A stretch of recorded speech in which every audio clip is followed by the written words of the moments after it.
One very important thing about the project is that it's a completely new IP. So the starting point was actually that the game was going to be a bit dark, a bit violent, and it was going to take place in an Anglo-Saxon country, something like a fictional England in 1666.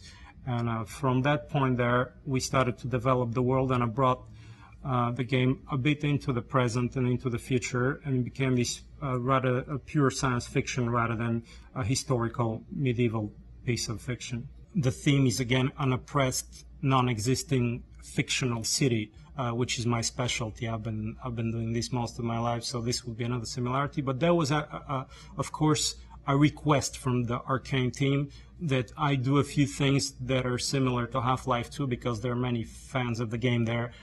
So I was trying to resist, but maybe some of the machines would go in that specific dark industrial style that I usually do. But it stops there. We're not trying to use it as a source of inspiration. When I started designing for Dishonored, I started like I usually would do, rather by eliminating influences. So I definitely did not look into other video games or film to avoid cliche, because right now there's so many sequels and sequels and sequels in the video game industry, and so many IPs that are known. So my strategy is always to go the other way and I'm going to start from scratch, look at painting, sculpture, photography, and read books rather than get influenced by other pieces of entertainment. So here we're really influenced by 30s pulp, Lovecraft in terms of atmosphere. We looked at some mystical photography and symbolical photography and painting from the 20s to get this really specific atmosphere. And definitely American illustrators like Norman Rockwell and Dean Cornwell for the painterly look of the game. Getting any specific style in video game rendering is a huge challenge, because you always get this rough computer look where you have a lot of straight edges, things are too smooth or too sharp. So that's why the challenge is always to manage detail and know where to focus and concentrate. The challenge is to create a unified look where the characters would match the environments, although they have a different level of stylization, and mainly to forget that we're looking at a computer piece, but this should look something like coming out of a painter's canvas, or trying to get the narration where you would feel like you're reading a book rather than looking at computer assets. We did field trips. We went to London with the art team of Arcane, with their art director Sebastian. We took a lot of photos from Edinburgh, London.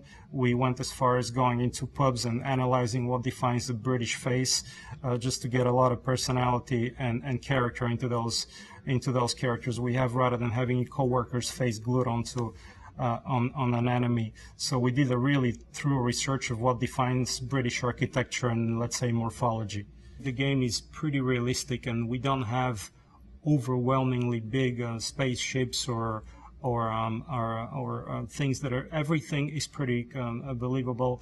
We have trains. We have the main machine there is a watchtower, because it stands for the oppression and surveillance society that the villain has created. But everything is based on some kind of parallel reality. It could function. The design of the whaling ship was fun for me, because actually I was an industrial designer before I went into the gaming industry. And this was my specialty, designing vehicles that don't exist, airplanes, ships, concept cars.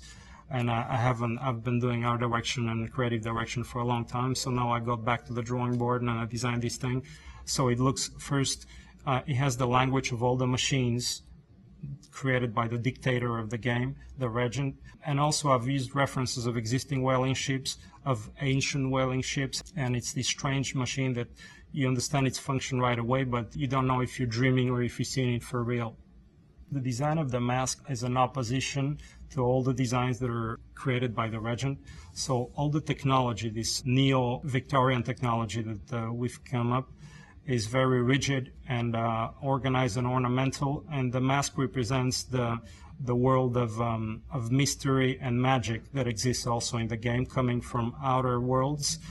So it's this almost mechanical, tribal, strange object that doesn't look like anything else in the world, that somebody brought from a different land, and that gives you these special capabilities that you're going to have.